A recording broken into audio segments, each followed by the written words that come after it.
This is Vikram Balaji And I'm Deepu Dileepan. Welcome to our podcast, talking BS. where we talk about life, comedy, and the Kama Sutra. We just lost a listener. Maybe just life and comedy then. Congratulations, man. Yeah, 11 and a half years of corporate job. I was like, I'm just going to take a break. I don't want to do this anymore. It's basically a comic's life for you. This is amazing, people waking up and just worrying about comedy and trying to write jokes, doing videos.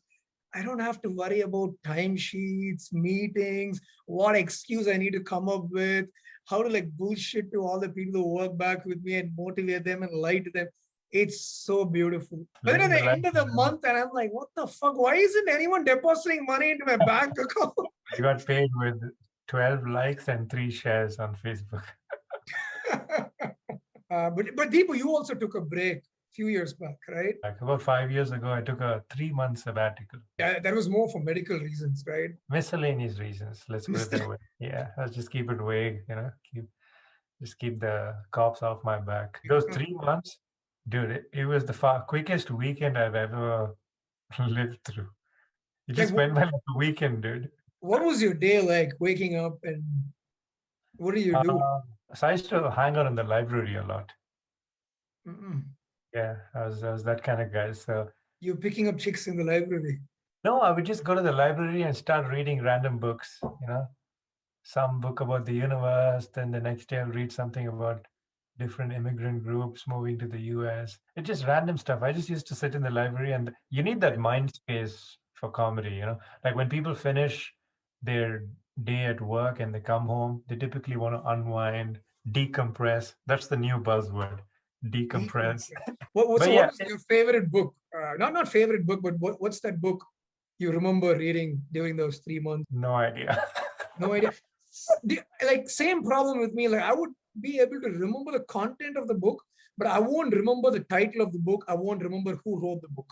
Same with women names, but yeah, I feel you. I actually read a nice book and I wrote down the name of the author so I won't forget. It's Pamela Druckmann. She wrote a nice book. She moved from the US, I think not US, yeah, US to France, and she's been living there. Very, very interesting. Like at one chapter will be about growing up, having like making friends when you're 40, 45. Another chapter would be about how she, on her husband's birthday, she made it helped her husband with a threesome with her in it as well. What are your thoughts on threesome, man? Like if you're really in love with somebody and then the person says, hey, Vikram, let's spice things up. What's your move? You know what? I'm going to answer this like Deepu. I think threesome is like going to Mars for me. I always want to go, but I know I'll never go there.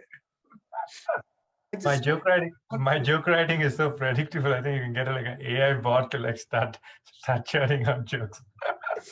And you know what, Deepu, I've actually tried to do that, and not just you. I've seen other comedians do this as well. And every other SNL writer and every other comic on Netflix. Yeah, go on. Nothing wrong with it. Yeah, go on. Yeah, okay. I mean, like very funny comedians. That's what I was trying to say. Thank you. That's all I wanted to hear. But I can never do that. I can never do the comparison thing. Like, I don't have a single joke. For you, like a joke involves a punch and a stab and a killing. Somebody has to die of cancer. You know what? Like, I have a very good friend here in Chicago who's also a comic, and every time he has to follow me, he'll go there and he's like, this Vikram is fucking weirdo, right? He kills everyone. Somebody has some fucking crazy disease. Something is going to happen really bad. Vikram's rule of 3. Kill, punch, stab. BTK, what is that? The BTK killer? Bind, torture, kill. There used to be a serial killer known as the BTK killer. BTK? In the US. Kill. Ted Bundy, no? No. I get mixed up sometimes between the serial killer names and the basketball player names, and then it doesn't go well in the conversation. I'm trying to blend into a conversation there. I'll be like, that was a serial killer. I'm like, oh. My mind is already processing comparison. Serial killers are like basketball players. No. That was my thought. Don't try to steal my thought. In basketball, you need to steal and shoot. It's already coming. Oh my God. expansion of BTK. Let's It Google stands right now. bind, torture, kill. That was his modus operandi. And Oh, it's Dennis Rader. dude, I don't this pronounce you it. you have to watch it. There's a documentary. Don't no spoilers. I don't want to give out any spoilers, but just make sure that you watch this, dude. Basically, he was a killer. Oh, he doesn't kill people. No, he used to be active for several years, and then he went off the grid for about 15, 20 years. And then he resurfaced, and then he got caught in the most stupidest way. I don't want to give it away, but basically somebody who couldn't keep up with technology. And that's how they got him. I can guess this part. I mean, the But ending now. dude, with it's a wild story. So he was like a very loving father, family man. Okay. You know what? Whenever I want to watch something, I hate talking about it because then I won't talk about it. But I don't think I'll watch this documentary, so you can't talk about it. Tell me. Wow, now I want BTK guy to come and kill you.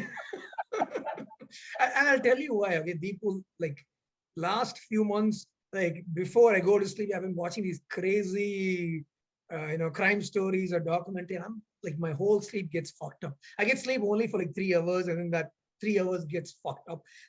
I'm not making this up. In my last dream, I was going up to my dad and slapping the shit out of him by saying that you spoiled my life.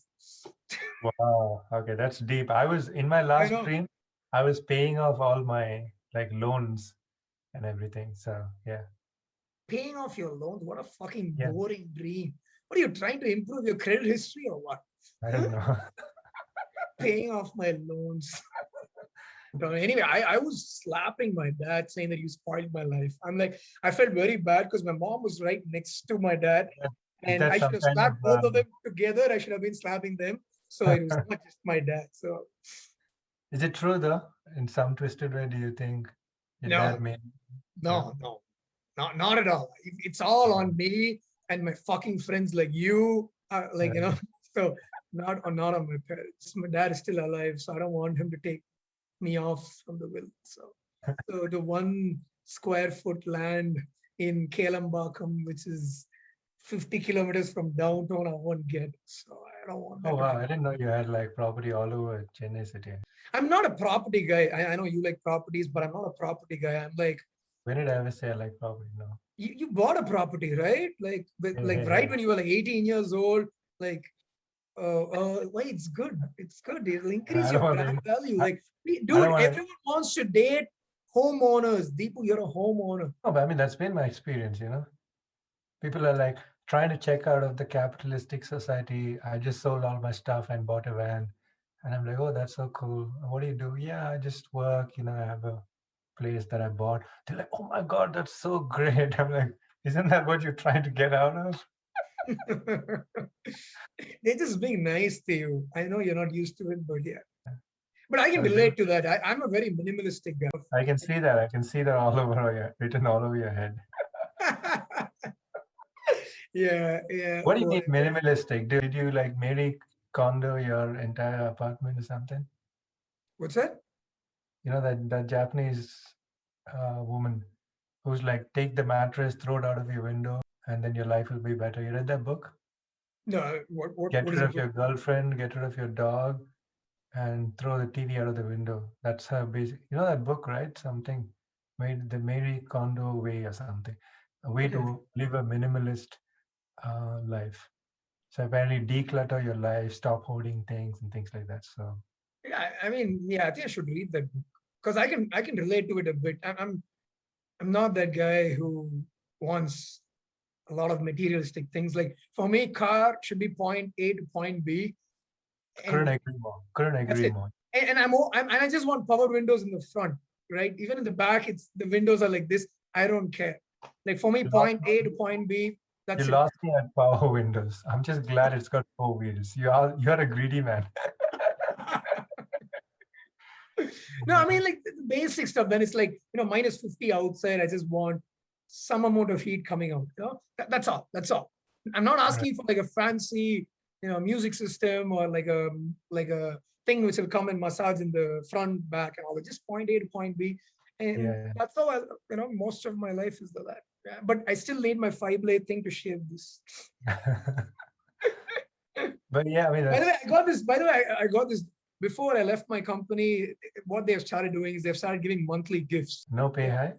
So this is one of the things I got. This is glasses when you're watching Netflix or whatever. When you're using a laptop, it'll cut out some whatever Blu-rays or whatever rays they are called. You think? Infrared, ultraviolet rays. Yeah, Yeah. you think I should wear this and do a show? Maybe I wouldn't recommend. No, I think your personality is better with that.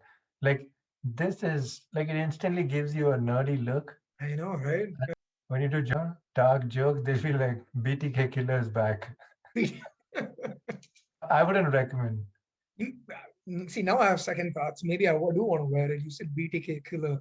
So where's your next show? Next show is coming up in Laugh Factory, April 1st. So just shows are starting probably from April, and then from end of April, I'm on the road, going to a lot of new places. So pretty excited for that.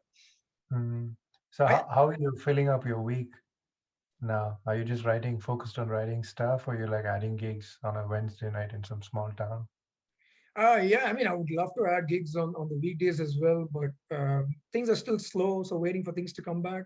So now I'm a bit more organized in what I'm trying to do, other than writing and finally have time to draft all those invoices and follow emails. Yeah, exactly. Invoices, yeah, invoices for sure. Sure. I wish. Yeah, more trying to do that social media stuff, trying to do this podcast, trying to create more videos, be disciplined there, because that's the hardest part.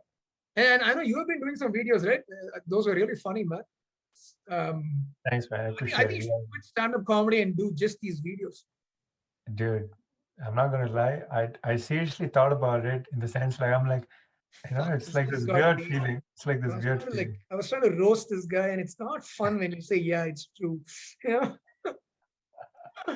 But yeah, on a serious note, I love the videos, the perspectives. The jokes keeps coming. What is the next video going to be about?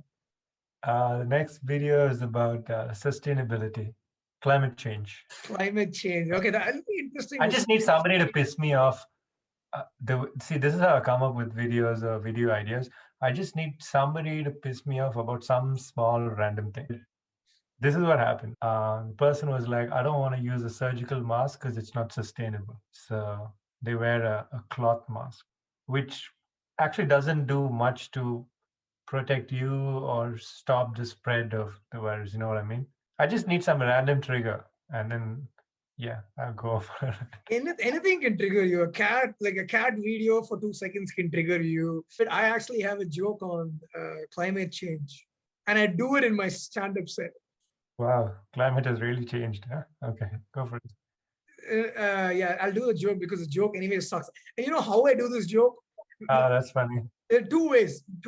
One, if the audience is just not into me, if they don't like all my dark jokes, and I'll be like, you know what, you guys don't deserve my dark jokes. I'm going to do this PG-13 joke, which is so useless. That's all you deserve. And I do that PG-13 classic misdirect. Exactly. So, okay, I'll do the joke for you. And only like 5% of the audience will get it and they all laugh. All the remaining 95% boo this joke. Listen, can you tell the joke? Because by the time you tell, I think all the ice caps would have melted. Go for it. All the ice caps. So all my friends have become climate change conscious. Right. So one of my friends decided to buy a Tesla car. So I thought I should, take a baby step too. So I bought an electric toothbrush. Wow. Ha ha. Right? I know, like the joke sucks. Like 95% of people will be like, they'll actually boo. They'll be like, oh. There'll be like 5% of the audience who will actually like this joke and they'll laugh. And I'll be like, the 5%, please don't follow me on Instagram. Please don't even come back to my shows. How does your dad feel about your comedy, the jokes that you do? Does he even know? His reactions have been, that's all his reactions have been. Like the only person who will be interested is my mom. My dad will be like, yeah, I'm going for a show. Why does it seem like your dad is more and more like the character you portray him to be? It is actually my dad, and it's very true. I mean, obviously, some of most of it has the crazy Exaggeration, twist. yeah. Yeah. But otherwise, it's true. Like the only thing my dad and I used to connect on was cricket. That's all. Like if there is cricket, we'll talk about it, and everything else, like no. But obviously, when I was young, he used to buy me a lot of stuff. But then after like 8 years, I think 10 or 12, then you realize, um, I don't know, You it's just start, probably your dad's and son. right, you start balding and he's like, this guy's on his own now. Speaking of balding, I'm not making this up. I think I went back to India after like being in the US for 1.5 years or something. And then obviously coming to the US, I was losing a lot of hair. So I went back home and my dad, okay, he saw me. The first thing he said, what the fuck is wrong with you? Why are you going bald? And then the second time I went back after 1.5 years, again, I'm not making this up. The first thing he told me was I had a beard. He said, why are you looking like a terrorist? And then he left the room. That's all. So now it'll be interesting to see, because I've shaved my head completely and I've taken off my beard. Like, what does he say? How long have you had cancer? But so your mom enjoys the videos. Dad doesn't care for it much. Did you tell them about quitting your day job? How did they react to it? You haven't told them. No. This should. Okay, this can be on the pod. Why did I even think that was an option? Like, this is how disconnected I am from India and Indian parenting. I had I'm so naive to ask you the question. Of course they don't know. Of course they think you're coaching IIT students part-time after you finish work, right? Math tuition classes. Yeah, that was the funny part, right? Like, I'm 34 years. I'm going to turn 34 this May. And I've quit my job. And the first thing that came to my mind was like, what am I going to tell my mom? And then I'm like, what am I thinking? I'm not going to tell my mom. She doesn't know. She doesn't know. I'm serious. Recently, they told someone, hey, I just told this guy he wants to work for, EY. So I gave him your number because you're working at EY. And I plan to keep it that way. Like, because I feel like, I don't know how it's in your home. A lot of things, I mean, lying works beautifully. I'm not that person who believes in full transparency. I believe in lying. Right? Like, I wanted so many uncomfortable, because she won't stop. Like, already she worries about a lot of things about me. Like, I don't want one more thing. The only thing she worries about you is how you lie to her constantly. Isn't a mother supposed to pick up on what the son doesn't say? I know. Yeah, exactly. This is all on my mom. This is how you guilt trip them, right? Yeah, it's like, Mom, you're supposed to pick up all this. Like, you don't even know your son. What's wrong with you at home? And by the way, my mom is so smart in picking up lies, because my dad used to smoke, he used to gamble. And when I say gamble, like he used to go to the Chennai horse racing club, the race course. He used to put son and the wife. I will pledge the son and the wife in the next round. Yeah, I mean, the Pandava style. I wish he pledged the wife and all that. He wouldn't have had kids. The little money he was making, he was going and gambling there. And my mom obviously used to be pissed off because he was never winning. He was always losing, right? And he used to play also like cards and gamble. And then he used to take, I don't know what's the English word for that, tobacco in your mouth. I mean, in Tamil, it's called pan parak. It's snus, but it's not pan parak. But yeah, snus is the closest, I would say. And then he'll lie, obviously, to my mom, and mom will be very sharp. She'll know, like, the way my dad talks, she'll know. Pan parag, you don't have to be a detective, dude. The entire building will know if somebody's chewing. Yeah, true. Yeah. Pan parag, teeth won't be white. It'll be like, it'll be like the holy colors, right? It'll have every goddamn color. It'll be like what this Chicago River now is after St. Patrick's Day, right? In green in color, right? That's true. But everything else you can lie. But she'll be very, very smart. She will know. What? As soon as your dad comes home one day, just by looking at him, she'll be like, today Silver Beauty came second last. You lost 50K. Exactly. Yep. Tick, check. The same thing used to do with me, right? So the minute I'm wearing a fancy shoe, she'll know, okay, you're going out to drink because you're go to a bar, you wear proper shoes. These are not your usual shoes. You're going out to drink. And then she'll be like, you don't ever wear this shirt. You're wearing this shirt. You're going to this place. You're not taking your car. That means you're drinking. Is she right on all of those occasions? Yeah. Always. Spot on. Like when I come back late, right? 2 a.m. or something, she'll ask me, who is this? I'll be like, this is Anju. And then she'll be like, okay, go to bed. And then the next day, she'll wait for me to wake up. She will know. And then she'll come. She'll be like, do you want to eat this? Do you want to drink this? Do you want to eat this? Like, she'll be making breakfast in bed, right? And if I say no, she knows I'm hungover. I'm like, this is the funniest story. Who is this? Like, no, what is she trying to check? Like, yeah, she's making sure I'm not slurring, like just so. It's like, how drunk is this guy? I have to check if it's safe enough to let him inside this house. When she opened the door, did she also say, what is this? What is this? She'll do anything to find out if I have gone out drinking. My dad. How many sons do I have in front of you? How many sons do I have? 2. No, how many sons do I have? Not after tonight. How many sons do I have? Yeah, mom's My dad was wife. the exact opposite. My dad was the exact opposite. Once he happened to like wake up and open the door, and then he opened the door and he was like, why did you come back so early? Why can't you just stay out for one whole week? He's trying to live his wishes through you, I guess. Probably. That's what Indian parents do, right? Whatever dreams they couldn't fulfill, they just unload that on the children, right? I know. But and even though if my dad calls me, right, like occasionally he'll call me, if he's drunk, I'll know in a matter of like 2 seconds, like the way he talks. So Like all three of us know. Like I know when my mom is like, so yeah, exactly. And then my brother, he was always studying in a college, he was in Rajasthan studying in BITS. So he'll come back only like once in 6 months or like 8 months. How did that happen? Like he went to like a top tier institute, one of the best in India, and you dropped out of college. Like, how did that? What went wrong? Yeah, everything went right for me. Yeah.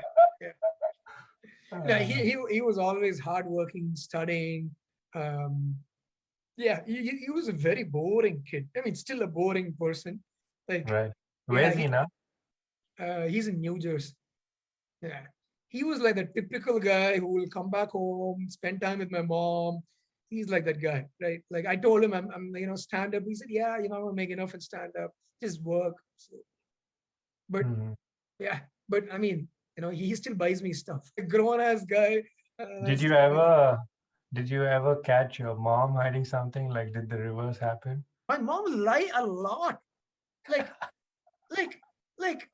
a lot. And the best part is my brother won't be able to see through all this. I will know. It takes a good liar to spot a liar, right? Exactly. Yeah. And I'll tell you what kind of lies. Okay. She would have made something really horrible in the morning. Okay. I would have said, this is horrible. I'm not going to eat this. And then why does it already sound like every Indian mom? It is. And then the evening will come. I'll be like, you know what? You made something really shitty in the morning. So I'm not going to eat. So I'm going to go with my friends and I want to go and have North Indian food, right? She'll be like, wait, I will make it for you. And then she'll make it. You know what she would have done? She would have taken the same thing and then added like more spices and added more vegetables and then added more spices to change the color. And she used to give me the same thing. And then my brother, he'll be like, oh my God, this is so new. This is not like what I had in the morning. Evening tiffin snack, chili paneer. You eat it, it's actually malaga idli. Same thing. And then new clothes. Like what she'll do is she'll be cleaning out the stuff from my brother's wardrobe.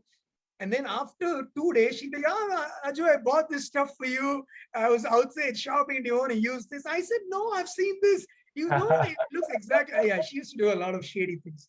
She still does. So that's the beauty of it, right? Everyone was dysfunctional. And that's how we used to maintain that relationship. Wow. But, I think she was being sustainable even before it was cool, right? Family owned, community sourced, local supply chain. Family owned, okay. Zero wastage. I mean, think of it.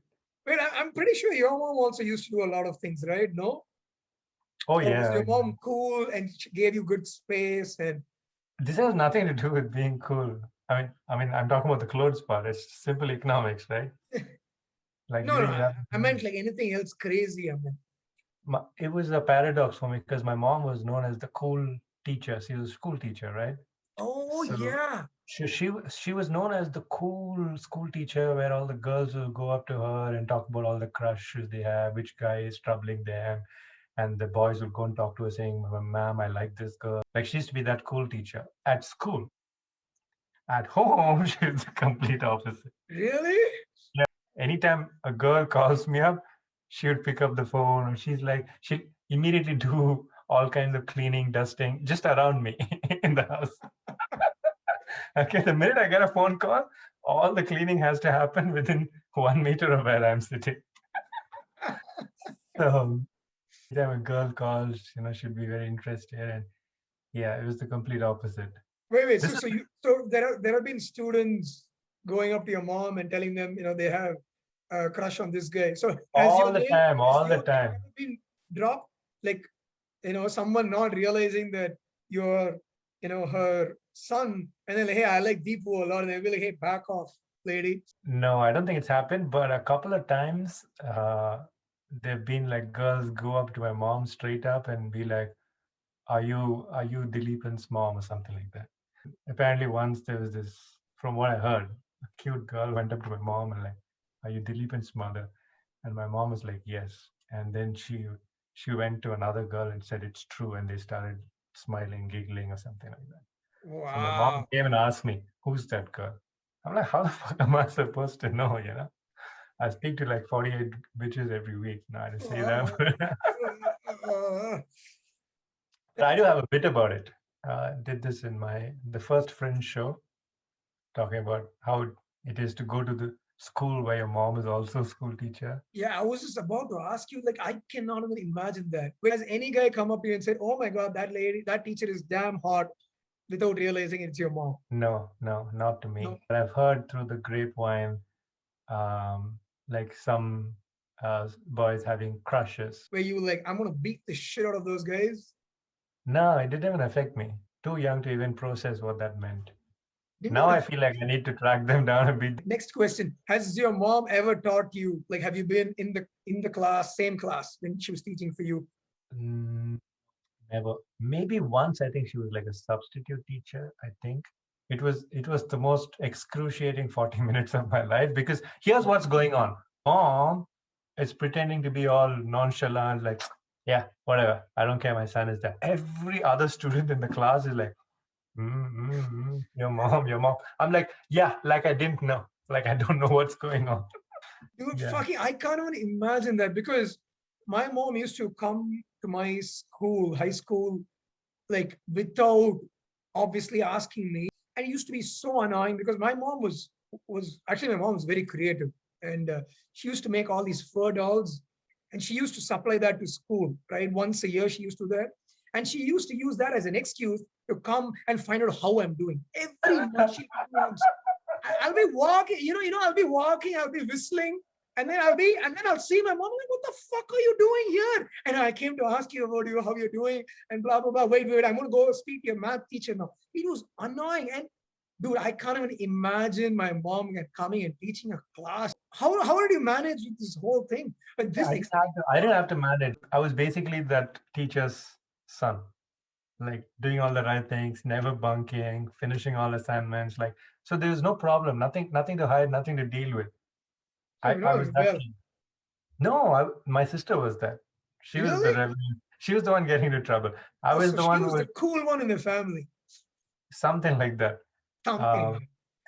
But so I was the good kid. And then my mom switched schools when I think my first year of high school, she switched schools. And then, the floodgates open, started doing college. By the way, what are the good things? Some things like, were you getting some awesome gossip about the other teachers or some students, or like, what was the perks of all this? Because maybe younger days, it just felt nice to like go to school with your mom and then come back. You know what I meant? So cute. There's no anxiety, separation. It's like in the morning, there's no crying. If your mom is with you coming to the school, she drops you, and here's the best part: she doesn't leave. She stays with you the entire day. So So I cute. never had to deal with any of that. Yeah, which is why I have a tough time getting over a breakup now, I guess. That's the best part, dude. That's the best part. My mom, my sister, me, all of us would leave at the same time in the morning, come back in the evening. So it didn't even feel like there was any separation. So So your dad was the one who was like left out from this cool family school gang. yeah, would have been perfect, yeah, if he was the principal. No, I'm kidding.